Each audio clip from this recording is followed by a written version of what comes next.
Le modèle aussi, nous, on ne nous a pas bassiné avec parce qu'on ne faisait pas du tout de network pendant nos 3 premières années. Mais en gros, les DUT Info ou des trucs comme ça, s'ils n'envoient pas un toutes les semaines, ils sont chanceux, je pense. C'est en gros les 7 couches qu'on utilise, par laquelle passe la donnée quand on fait quoi que ce soit qui touche sur Internet, en gros. Je ne saurais pas expliquer parfaitement toutes les couches, parce que notamment les 3 du milieu sont un poil compliqués à expliquer, c'est un peu abstrait. Mais ce qu'il faut se souvenir surtout, c'est le haut et le bas. Ça va en gros au plus bas, c'est-à-dire le niveau physique, et au plus haut, le niveau application. Donc en gros, c'est ce qu'on voit au final. Ce qu'on voit, ça va être genre du HTTP sur un site web. Le truc physique, c'est la fibre du wireless, donc la Wi-Fi, ou ça. C'est toutes les couches qu'il y a entre les paquets, en gros, et ce qu'on voit sur l'écran. Voilà. Donc, je vais essayer de faire à chaque fois qu'on va passer sur tous les trucs de network, je vais essayer de faire le lien entre ce modèle aussi pour qu'on voit vraiment où est-ce qu'on en est par rapport. On va essayer d'aller de plus en plus haut. On va commencer là au plus bas, donc à la couche physique et à la couche data link, et on va monter jusqu'à la couche application. On va parler beaucoup de l'outil. Ouais, on ne voit rien du tout, je ne peux pas zoomer plus.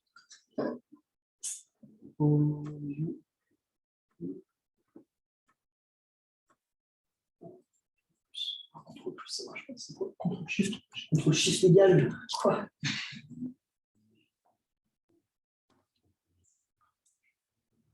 On va parler principalement de l'outil. En rouge et tout, c'est dégueulasse.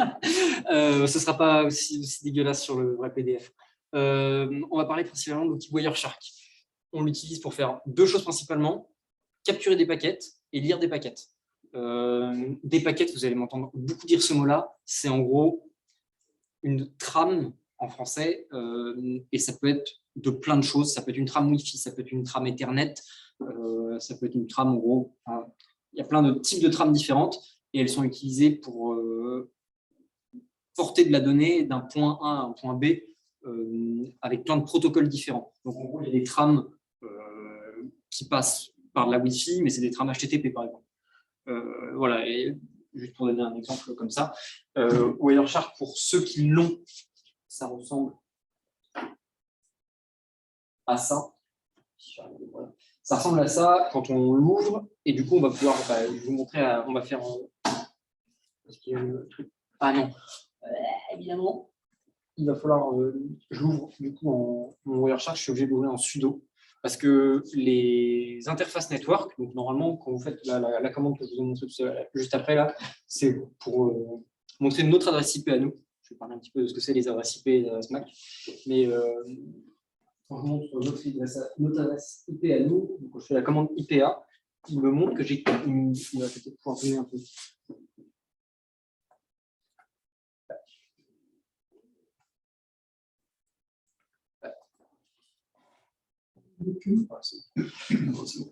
Il montre 4 interfaces réseau. Donc on voit leur nom ici. Enfin là, on a les noms et on voit leur nom: LO, EN, EL1, WLPS0, voilà, et Docker 0. On voit aussi, donc, quand on fait cette commande-là, on voit normalement tout. On voit l'adresse IP qu'on a actuellement sur chacune de ces interfaces. Donc là, par exemple, sur ma LO, c'est 127.0.0.1. Sur ma EN0, alors c'est ce truc-là dégueulasse, parce qu'en fait, ce n'est pas une adresse IP V4.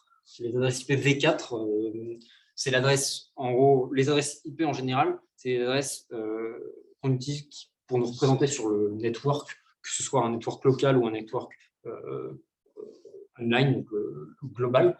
Il y a 2 types d'adresses IP. Il y a les adresses IPv4 et les adresses IPv6. Donc les V4, ça a ce format-là, ça va de 255 point. Il y a 4 chiffres qui vont de 0 à 255. Ici, là, c'est mon 127.0.0.1. Et il y a des adresses IPv6 qui sont en hexa et qui font 6 bytes, du coup. Non. 6 paires de bytes. Non, 6 bytes. 6 bytes, 6 bytes divisé par des 2 petits points. Ça, pareil, donc là, j'ai mon adresse IP V4 et là, j'ai mon adresse IP V4.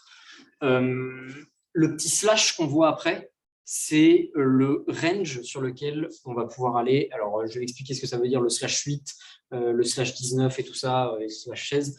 Mais en gros, il faut se dire que ça, c'est mon adresse IP sur cette interface-là.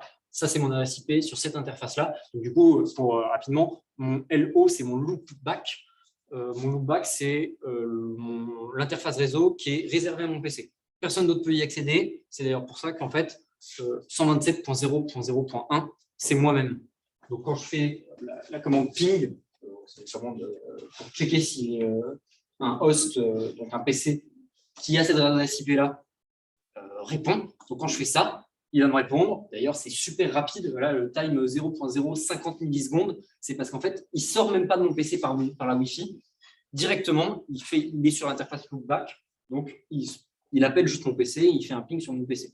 Donc, c'est ça le 127.0.0.1. Non, c'est pas cette qu'on va pouvoir faire. De même, j'ai 3 autres interfaces. J'ai une interface qui est uniquement à moi ici, c'est mon interface de mes Docker. Pour ceux qui ne savent pas ce que c'est Docker, c'est juste un système de containerisation. Donc, en gros, c'est pour avoir d'autres machines virtuelles. En très gros, ce n'est pas exactement des machines virtuelles, mais à peu près. Donc, c'est tous mes containers. Et donc, du coup, ils sont tous sur le même sous-réseau. Et ce sous-réseau, c'est le réseau Docker 0. Et sur le Docker 0, mon adresse IP, c'est 172.17.0.1. Et ça, c'est quoi? C'est une multicast. Ouais. Le EN01, on s'en fiche. Ce qui est important, c'est surtout le WLP4S0. Ça, c'est la Wi-Fi du pôle. Donc là, je sais que sur la Wi-Fi du pôle, mon adresse IP, c'est ça. Donc, je ne suis pas sûr d'avoir le ping d'ouvert, mais si vous êtes sur le Wi-Fi du pôle, normalement, vous pouvez pinguer mon adresse et ça va pouvoir ping mon PC. Mais c'est pas indique que mon ping soit fermé parce que les firewalls de base n'autorisent pas à ce qu'on puisse ping notre machine. Sur les serveurs, c'est faisable, mais sur les distributions normales, souvent non. Voilà. Donc, du coup, avec mon IPA, j'ai pu voir mon adresse IP. Donc, ça, c'est de la layer 3. C'est la partie network. Donc, c'est les paquets. Donc, on voit, c'est IP, ICMP. Ouais, c'est on retourne sur Wireshark. Donc, du coup, Wireshark, je vais le lancer en tant que sudo parce que pour pouvoir avoir accès à toutes ces interfaces network, il faut forcément que j'ai les droits route. Donc, je fais un sudo Wireshark.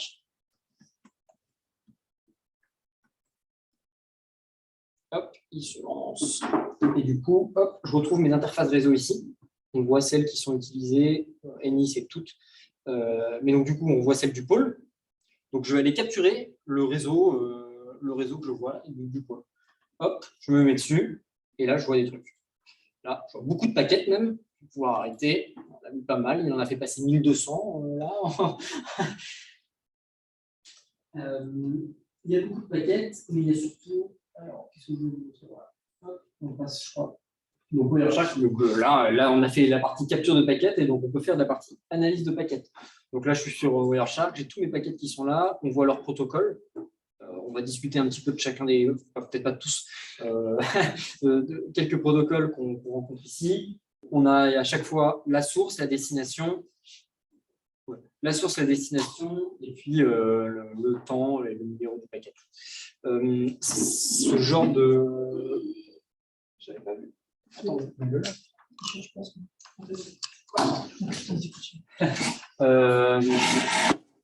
En forensique, en CTF, c'est très fréquent de tomber sur donc là, les extensions.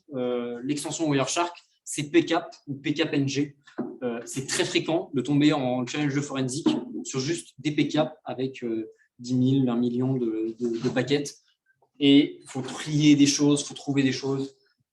Et du coup, Wireshark, ça permet de faire plein de choses sur ces paquets-là.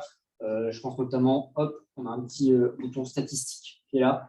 Et notamment protocole hierarchy, conversation, tous ces trucs-là, c'est vachement pratique. Alors, on va ouvrir une deuxième fenêtre. Donc, par exemple, là, j'ai fait un coup de protocole hierarchy, je et donc là, du coup, il me dit à chaque fois, là, j'ai toutes mes frames, je sais que c'est de l'Ethernet. Je suis connecté en Ethernet. Ah non, ouais, c'est parce qu'il fait la même chose. Bon, c'est pas grave. Il va nous dire que c'est la Wi-Fi normalement. Mais bon, Et ensuite, il me dit, bah, voilà, toutes les frames, c'était soit du IPv4, soit du IPv6. Bon, bah, je vais checker l'IPv4. Il me dit ensuite que c'est soit de la transmission, soit sur datagram. Bon, bah, voilà. C'est bien pour avoir une idée de, souvent en CTF, ça aide beaucoup parce que ils essayent, ils capturent 1 million de paquets, et puis au final, il n'y en a que 10 qui servent. Et quand on voit que, bah, par exemple, il n'y a que 10 paquets qui ont été utilisés pour ce truc-là, on se dit, oula, en fait, ils n'ont pas essayé. Ça permet de diviser la partie intéressante de la partie flood que les organisateurs ont mis, ou des trucs comme ça. Ça sert bien pour ça, pour éviter de tomber. Parce que clairement, quand vous voyez sur 1 million de paquets, il y en a 800 000 qui sont par exemple des pings, et ben voilà, vous filtrez tous les pings en dehors, et puis vous vous embêtez pas avec ça. Voilà. Donc là, il y a toute cette partie analyse de paquets. On parle aussi rapidement d'adresse. On parle aussi rapidement du coup d'adresse MAC. Il y a une différence du coup entre les adresses IP et les adresses MAC. Les adresses IP, du coup, c'est notre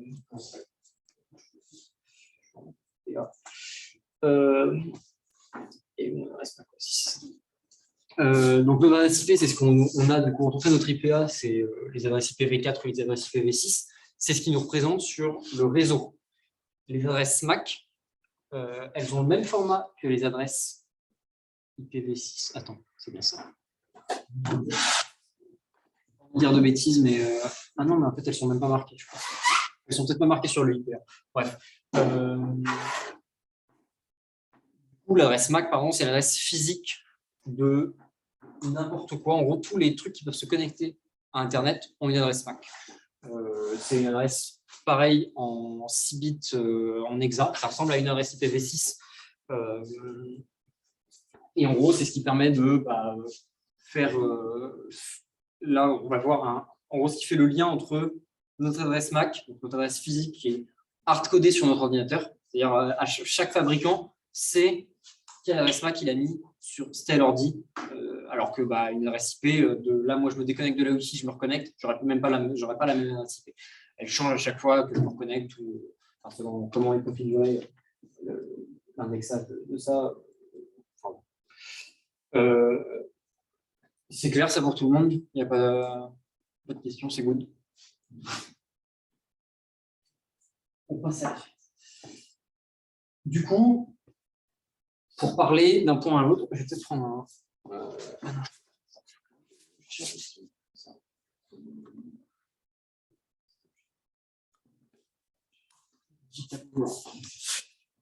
vais vous montrer à quoi ça ressemble un schéma réseau simple. Le plus simple, c'est une box. Je vais prendre celui de chez vous, par exemple. Celui de chez vous, on va l'appeler SFR. Hop. Une box SFR, le web. Ça, c'est ce qui fait la connexion entre vous. Donc ça va être tout votre sous-réseau. Tout votre sous-réseau et le web, en gros, l'interconnexion. Les adresses IP sur le web, ça peut être n'importe quoi. Je ne sais pas, on va trouver un .7.7.1.1.100. Voilà. Ça peut être une adresse IP qu'on va trouver sur une adresse IPv4. Par exemple, ça peut être l'adresse IP de mon serveur ou des serveurs des VCTF. On fera un ping tout à l'heure pour voir par exemple l'adresse IP des serveurs des VCTF. On verra bien. À l'intérieur de notre réseau SFR, ça va être notre box SFR qui va donner les adresses IP. Et les adresses IP, selon si vous êtes déjà selon votre opérateur et selon si vous êtes sous Windows ou sous Linux. En gros, et les téléphones aussi, ça dépend. Vous allez choper des adresses IP en 10.10, très souvent, point quelque chose, donc par exemple point 0. Donc, le premier, il va choper un 10.10.0.1, ou vous allez prendre des 192, 98. C'est pas 168? C'est pas 192 pour 168? Je crois que c'est ça. 168. 0.1. Ces deux trucs-là, alors d'ailleurs, du coup, les 0.1 et 192.0.1, elles sont très souvent réservées à votre box. Quand vous allez faire, je vais vous montrer, en gros, il y a des commandes qui permettent de checker. Donc là, du coup, moi, je suis un téléphone, donc je vais être, par exemple, 192.168.0. Voilà. Donc je vais être ça, et du coup, ça c'est souvent, là, c'est souvent les adresses de la box. Le 0.1, c'est souvent l'adresse de la box. C'est chez SFR, le sous-réseau, c'est pas 0, c'est pas 192.168.0.1, c'est 0.4. Donc du coup, quand vous tapez 192.168.4.1, vous vous retrouvez sur l'adresse, souvent sur le serveur web, parce que votre box a souvent un serveur web pour faire les configurations ou les trucs comme ça. Vous tombez là-dessus sur votre serveur web, à partir du moment où vous êtes connecté sur le réseau, vous tombez là-dessus. On va faire un petit test. Et du coup, je reprends mon...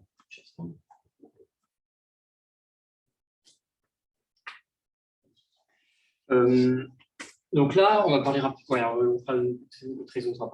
On va parler rapidement d'ARP. L'ARP, c'est ce qui link, très simplement, c'est ce qui link une adresse MAC à une adresse IP.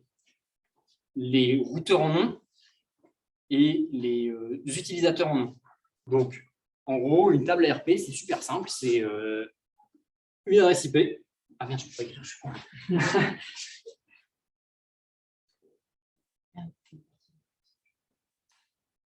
Ah putain, il est reparti. C'est en gros des tables avec une adresse IP et sa MAC correspondante. Une adresse IP, sa MAC correspondante. Donc du coup, nous, dans notre téléphone, souvent, on n'a qu'une seule entrée dans notre table ARP. C'est l'IP de notre serveur SFR, ou de notre box, en gros, avec son IP qui est là. Son IP qui est là, et du coup, sa MAC. Comme ça, quand on envoie un paquet via Wi-Fi, il sait qu'on parle à lui et il sait qu'il se reconnaît sur cette MAC-là, parce qu'en gros, les IP ne sont pas uniques, alors que les MAC le sont. Donc, les tables ARP, ça sert à ça, et ça sert surtout au boîtier SFR, à votre box, en gros. Lui, en revanche, il n'a pas qu'une seule entrée dans sa table ARP, il y en a autant qu'il y a de devices, à peu près. Il va demander à chaque fois si c'est lui, quelle est l'adresse MAC de la personne qui a cette adresse IP, et il va le mettre dans sa table, et il garde ça dans sa table, et du coup, ça reste dans sa table ARP, et il sait à qui s'adresser quand il reçoit un message, à quel MAC s'adresser quand il reçoit un message dirigé vers cette adresse IP. Pour voir nos tables ARP, je peux chercher un courrier. Pour voir nos tables ARP, on peut faire un petit ARP A. Hop. Et là, on voit. Pourquoi il s'éteint pas? Il me dit que. On fait une troisième. Voilà. Il a ses 3 entrées pour les 3 réseaux. Ah non, il en a que 2. Bon, il en a 2 sur le réseau du pôle. Il en a une. C'est la gateway. Donc la gateway, c'est du coup l'access point Wi-Fi. Et on voit bien que c'est du point 1. Donc là, on sait que maintenant, le sous-réseau, c'est bien 10.1.160. On sait que la majorité des adresses IP qu'on va pouvoir trouver dessus, ça va être des gens connectés au Wi-Fi. Et du coup, on connaît l'adresse MAC de l'access point qui est sûrement dans le plafond. L'adresse MAC, du coup, c'est le P4, machin, jusqu'à 10. Équivalent, pareil. Voilà. Je refais un petit point parce que je ne l'ai pas remis là-dedans, je refais un petit point du coup sur les adresses IP et sur le schéma qu'on a vu à l'instant, pour pouvoir voir toutes les IP ou à tous les endroits qu'on passe pour aller d'un point A à un point B. Donc par exemple, là, mon point A, ça va être mon PC, et mon point B, par exemple, ça va être le serveur DVCTF. Si je fais un trace route sur DVC.tf, il va me montrer toutes les IP à travers IP ou domain name peut-être. Ouais, mais email IP aussi. Toutes les IP à travers lequel mon paquet passe pour aller de mon point A, donc en gros chez moi, il passe par ma gateway, il passe par plein d'autres trucs, et il arrive chez dvc.tf, c'est le 104.21.23 là, il arrive jusqu'au serveur dvc.tf. Voilà, ça c'est bien pratique pour avoir une idée de qu'est-ce qu'il y a entre nous et Internet.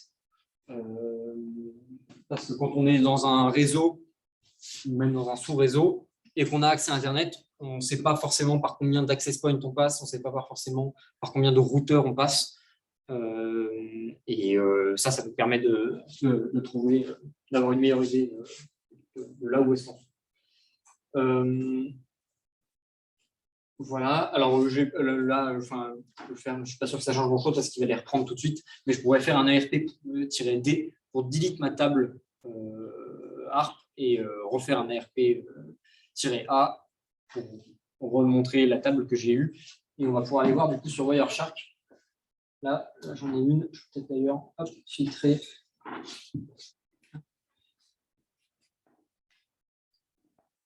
Et voilà. Là, j'ai toutes les requêtes NRP que j'ai réussi à sniffer sur le réseau.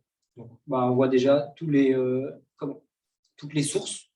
Voilà, des gens sûrement avec des téléphones portables Apple, des gens avec des Intel Core, vous avez compris. Et on voit la tête qu'ont les paquets. Les demandes, les paquets ARP, c'est des who has. Who has, et en gros, c'est des trucs qui sont assignés à un. Comment ça s'appelle qui sont assignés à une MAC adresse. Et donc, on va demander au routeur qui a cette adresse IP. Et donc, du coup, on voit, il donne bien la source, c'est bien sa MAC adresse et plus son adresse IP. Donc, du coup, il dit bonjour, moi je suis MAC 1. Qui a cette adresse IP 2 ? Je demande parce que je suis adresse IP 1. Et le routeur, il va lui dire OK, moi, dans ma table ARP, je cherche IP 2. OK, c'est Mac 2, je t'envoie Mac 2. Et ça va être la réponse. Là, on voit que des who-has parce que à chaque who-has, le routeur, il va répondre. Il va aller chercher dans sa table ARP, il va répondre, il va dire celui qui a cette adresse IP 2, c'est cette Mac 2. Sauf que ce truc-là, il ne nous est pas dessiné. Et donc, du coup, vu que je ne suis pas en promiscuous mode et que c'est pas du broadcast, en fait, tout ce que j'ai, tous les trucs de destination, du broadcast, donc c'est demandé à tout le monde. D'ailleurs, oui, tout le monde peut répondre, je crois. Je ne sais plus. Pardon.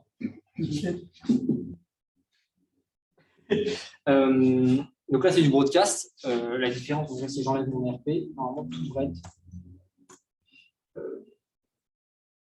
Les destinations, c'est en gros, tous les trucs que j'ai là, c'est soit du broadcast, soit des trucs qui sont que j'ai réussi à sniffer parce que ils étaient sur le même réseau que moi.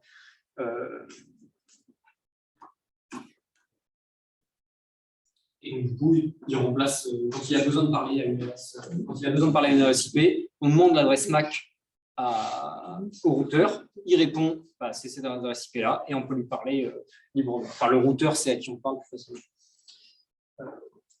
Voilà.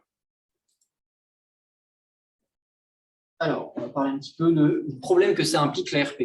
L'ARP n'est pas très bien implémenté, on va dire. L'ARP pas trop bien implémenté, ça permet du man in the middle très simplement. Quand on est sur le même réseau que la personne. Je reprends l'exemple du man in the middle. Pour resituer, c'est juste se placer entre un point A et un point B, intercepter et faire plein de choses. On peut juste lire les données qu'on arrive à intercepter. On peut reforger des données qu'on arrive à intercepter. Voilà, ça peut faire plein de choses. Donc là, si entre le switch ça peut représenter une box aussi, et que Linda veut parler à John, et que John il a la 0.1 et que Linda a la 0.7, imaginons, il faut que je connaisse, donc il faut déjà que je sois sur le même réseau. Déjà, première difficulté, mais en soi, donc je suis sur le même réseau que vous. Il faut que je modifie en donnant ma MAC adresse au switch. Non, pardon, pas au switch, à John. Je vais lui donner ma MAC adresse en lui disant OK, change ta table ARP. L'adresse de Linda, c'est cette MAC adresse-là. Cette MAC adresse-là, c'est chez moi. C'est pareil, je dis à Linda, change ta table ARP. L'adresse de John, c'est cette MAC adresse-là. Et donc, du coup, quand Linda elle va vouloir envoyer, vu qu'elle a update ses tables ARP, elle va vouloir envoyer CCCCC. Donc, elle va dire au switch, j'envoie ça, j'envoie à CCCCC parce que je sais que les tables ARP, dans les tables ARP, c'est 0.1 CGDR 0.1, il est associé à CCCC. Donc, du coup, hop, tout passe en gros par nous. Après, il faut forcément automatiser le processus de renvoi des données parce que si John il envoie ses données et qu'au bout d'un moment, Linda, elle se rend compte que, il se rend compte que Linda ne répond pas, il y a forcément un problème. Là, on a fait la partie, je récupère toutes les données des deux parties, mais il faut aussi faire le tunnel entre les deux données pour pouvoir les deux données juste continuent leur échange et ne reloadent pas leur table ARP parce qu'ils n'arrivent plus à se parler. Donc voilà. Donc ça s'appelle du ARP cache poisoning, parce qu'en gros, les tables ARP, c'est souvent du cache et updater le cache du coup updater le cache avec des fausses entrées ARP, c'est voilà, cache poisoning. On va du coup un autre type de poisoning ou de spoofing, c'est du MAC poisoning. Ça marche en gros à peu près pareil.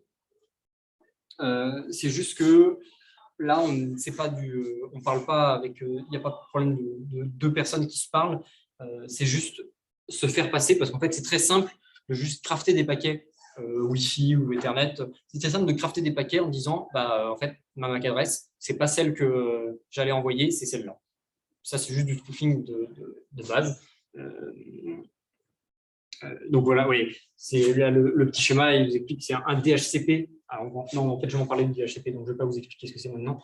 Mais donc, par exemple, s'il y a un client qui est en 1.1 et moi, je suis en 1.2, j'envoie juste un paquet en disant, voilà, moi, je récupère le premier paquet et je l'envoie vers Internet, donc vers un serveur, en disant, oui, je suis bien 1.1 en donnant ma MAC adresse à la place de la site.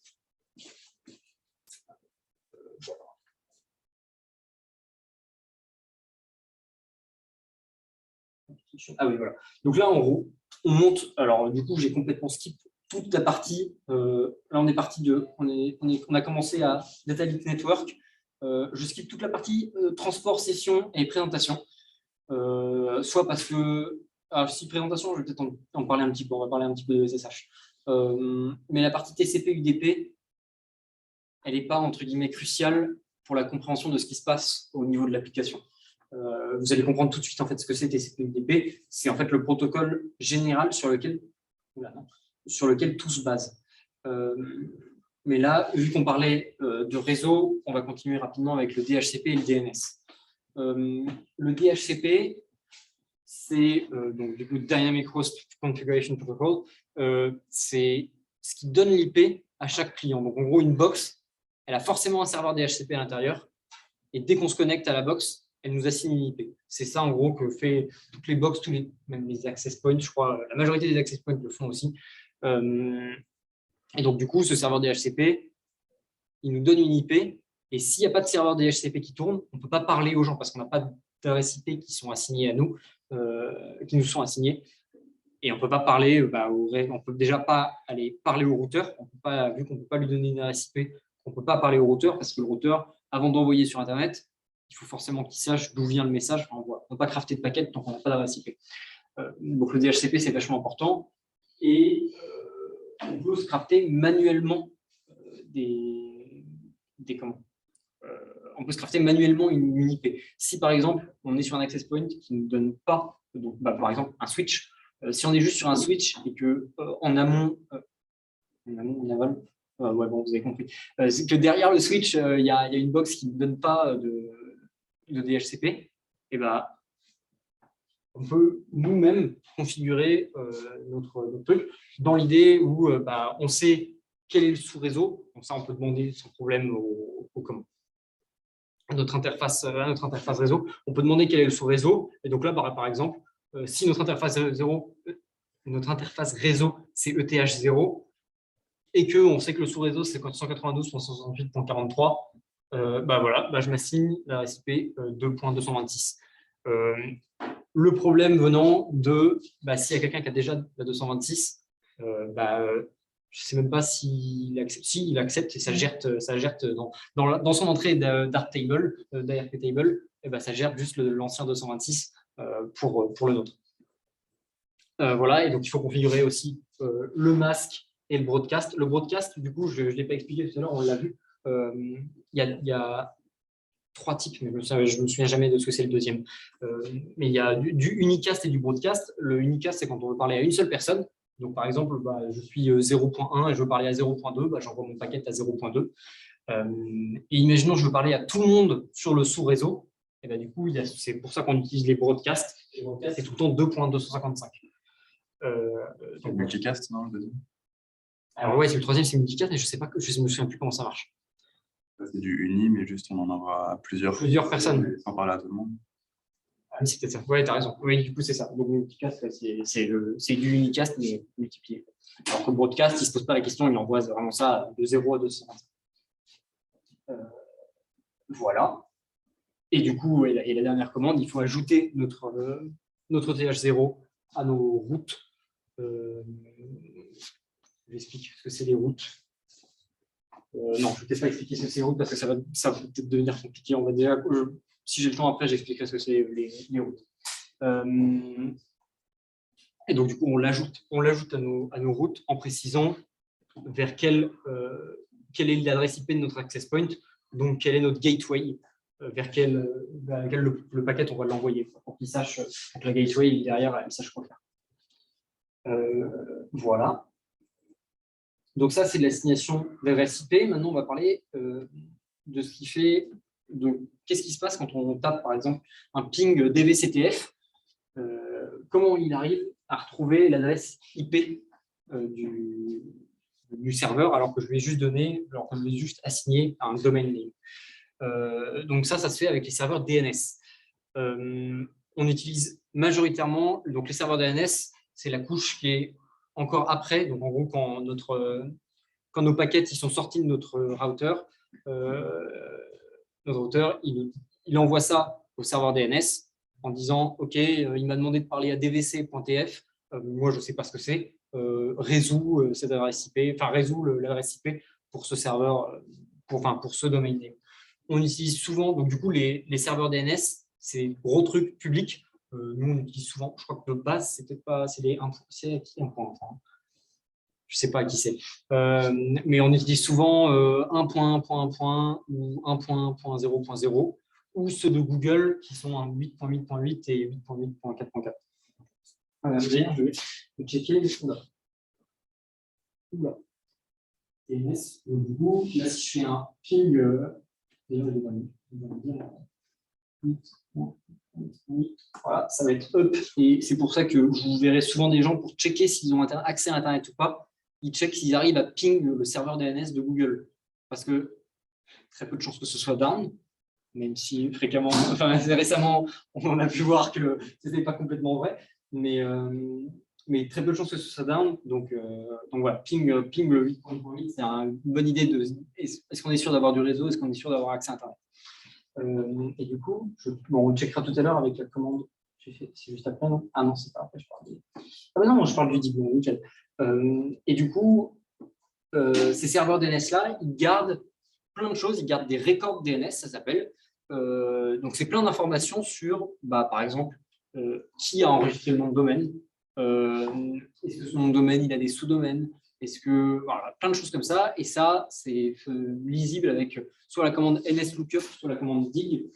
Donc là, par exemple, si je fais un dig, donc là, le dig, cette partie-là, c'est le serveur DNS que je vais utiliser. Si je ne le précise pas, il va utiliser juste le serveur DNS par défaut que le routeur va vouloir utiliser ou que la box va vouloir utiliser. Et ça, c'est le serveur que je veux, sur lequel je veux des informations. Et ça, c'est le nom du record. Si j'en mets pas, je crois que c'est A c'est le record A qui est de base fait. Donc, par exemple, si je fais un dig en utilisant le DNS de Google et que je fais un point 8, hop, il dit voilà, bonjour, un root serveur. Il ne dit même pas qui c'est, à qui c'est. Si je fais un. Oula. Juste le coup, on le commande comme ça. La commande whois, c'est la même, enfin, c'est pas exactement la même chose. Là, ça ne query pas du coup les serveurs DNS. Ça query juste tous les gens qui donnent des adresses IP. En gros, les grands trucs, c'est AXFR, je crois. Je ne sais plus exactement chez qui ça va aller chercher. Mais de toute façon, il y a plein de records Wiz et tout le monde n'a pas les mêmes. Et voilà, là, j'ai installé un package Wiz et ça ne va pas forcément chercher sur la même base de données. Si vous installez Wiz avec Python ou Pip, il ne va peut-être pas chercher sur la même base de données, par exemple. Donc là, si je fais un Wiz sur il devrait me dire Google quelque chose quand même. Voilà, Google LLC, ça donne beaucoup d'infos sur une adresse IP du coup. Je ne suis pas sûr. Alors ici, ça passe peut-être par je fais un google.com. Ah si, ouais, il me le dit quand même. Il me le dit quand même, mais il me le dit uniquement parce qu'il allait chercher ce que ça voulait dire google.com chez un serveur DNS. Que le Wiz avait. Pareil, si je fais un dvc.tf, voilà, il dit ça, voilà, on voit que dvc.tf, on l'a pris chez OVH. Voilà, c'est bien. Ça, c'est pour faire chez Roubaix. On peut même. Ah oui, non, c'est juste un.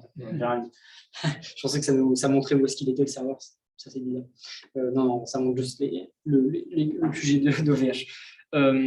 Donc, Wiz et NSLOOKUP ou Dig, c'est à peu près la même chose. C'est vachement bien pour faire de la reconnaissance. C'est vachement bien pour faire de la reconnaissance sur des adresses IP, sur des noms de domaine, voilà, sur toutes ces choses-là. Donc là, un petit Wiz CTF, ça nous montre, voilà, on est chez OVH. Bon, on voit même que c'est pris chez Digiteam et il y a le nom du pôle. Tu vois, ça, c'est en vrai, juste même pour ça, c'est bien pour de l'OSINT aussi. Parce que je pense que si je fais pareil sur google.com, je vais avoir le QG de google.com. Mais si je fais ça sur n'importe quel de nos droplets, je vais faire ça sur non, je ne l'ai pas en ligne, mais il faudra que j'essaie. Si je fais un lab, ça va être pareil. Du coup, Labs, c'est nos laboratoires de. Non, c'est Labs.digit. Ouais, du coup, dvc.tf, une pointe de base chez l'ancien truc de Digiteam, une pointe de base, donc il devrait faire. De Vinci, non, il est aussi. Ouais, non, il ne juste pas. Bon, voilà. Bon, ça arrive que d'un côté, les sous-domaines, je ne suis pas sûr que Wiz aime beaucoup. Alors que par contre, si je fais un dig là-dessus, voilà. Là, il n'y a pas de problème, il me sort mon truc. Et, voilà. Et du coup, il y a plusieurs types de records qu'on peut aller checker.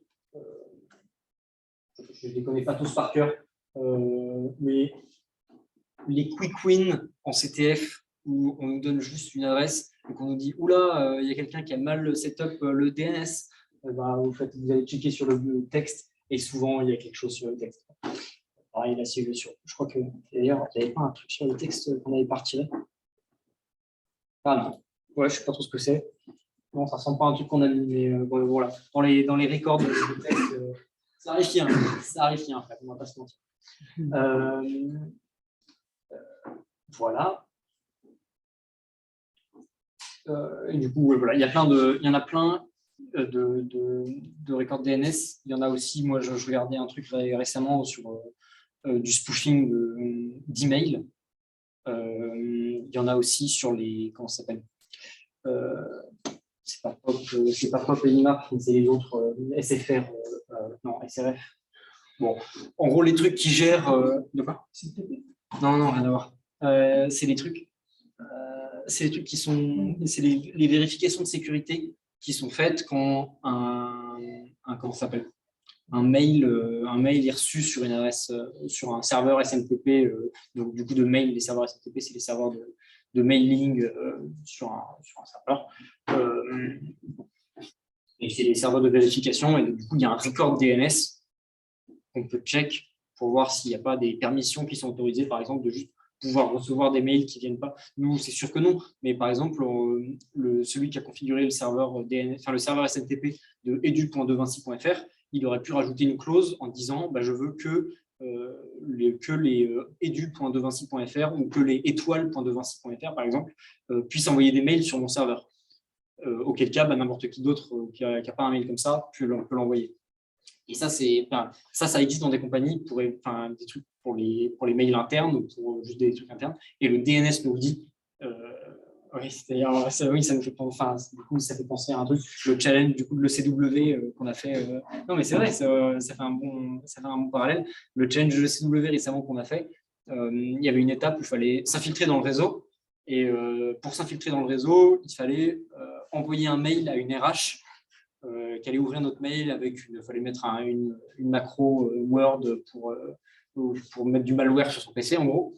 Mais le truc, c'est qu'on ne pouvait pas envoyer un mail directement à son adresse parce que son adresse, il y avait le serveur SMTP était que local.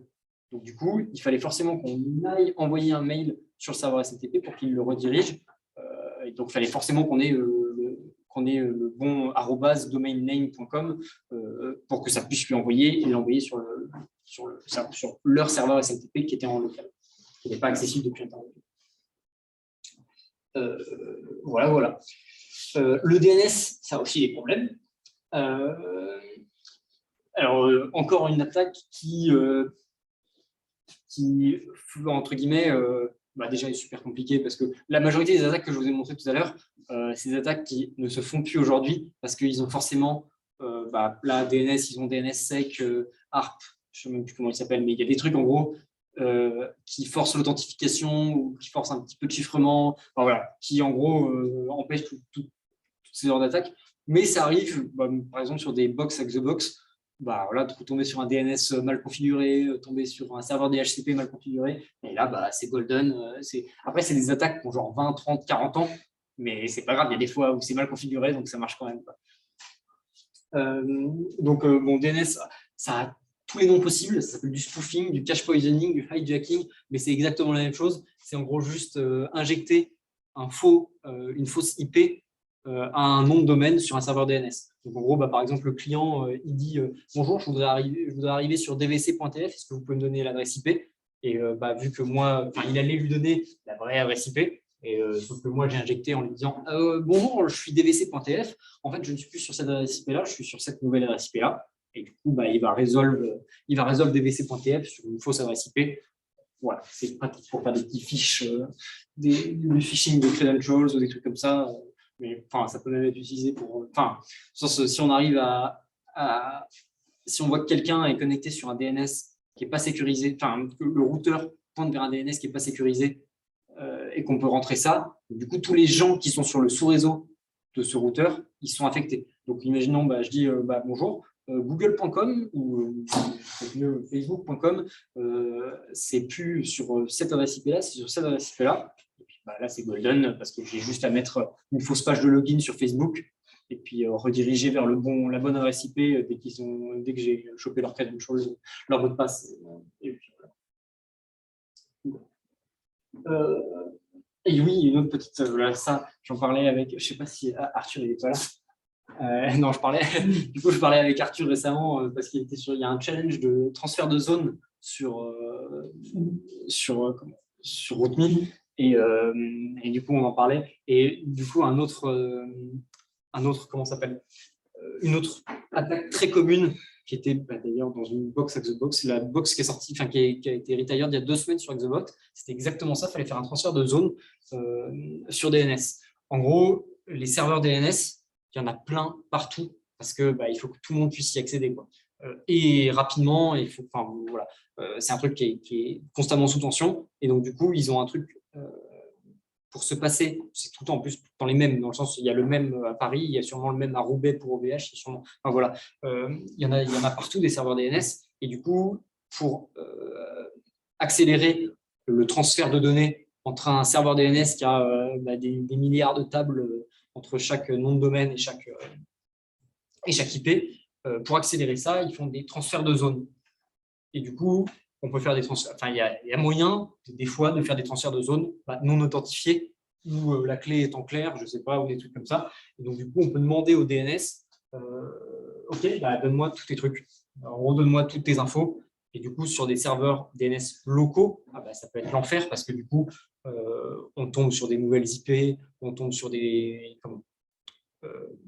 nouveaux noms de domaine, on tombe sur plein de choses vachement intéressantes. Et donc, du coup, on peut demander l'adresse, on peut, entre guillemets, demander à être cloné. On se fait passer pour un serveur DNS, en disant ok, bah, envoie-moi toutes tes données, je suis un nouveau serveur DNS, envoie-moi toutes tes données, j'ai besoin de transfert parce que j'ai un serveur DNS. Et, voilà.